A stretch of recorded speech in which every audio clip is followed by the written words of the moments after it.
In today's video, I'm going to teach you how to request a refund on Whop. If you've made a purchase on Whop and things didn't go as expected, knowing how to properly request a refund can save you time and frustration. I'll walk you through the exact process on the platform and share a few tips to make your request as clear and effective as possible. First, you'll want to navigate to your orders page. Start by logging into your Whop account in your browser.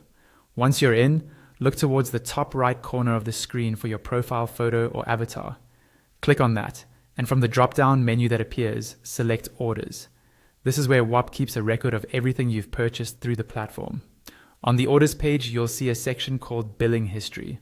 This is essentially your list of past transactions. Take a moment to scroll through and carefully find the specific transaction you want refunded. Double-check the date, the product or membership name, and the amount to make sure you're selecting the right purchase, especially if you've bought multiple items from the same merchant. Once you've located the correct transaction, look for the three dots next to it. These are usually arranged vertically and open more options related to that order. Click on the three dots, and from the small menu that appears, choose Request Refund. This is the official way to tell Whop and the merchant that you'd like your money back for that particular transaction. After you click Request Refund, you'll be guided through a series of prompts. Here, you'll need to explain your situation in detail. Be honest, clear, and specific about why you're asking for a refund.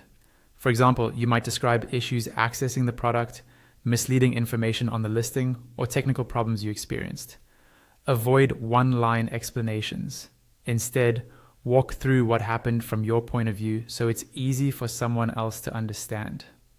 At this stage, providing evidence is extremely important. The more relevant information you can include, the better. Upload any screenshots that show errors, missing access, or differences between what was advertised and what you received. If you had conversations with the merchant, you can reference those as well. Thorough, detailed explanations and solid evidence help both the merchant and the Whop team evaluate your request fairly and quickly, and they significantly increase your chances of receiving a refund. Once everything is filled out and your evidence is attached, submit your request and keep an eye on your email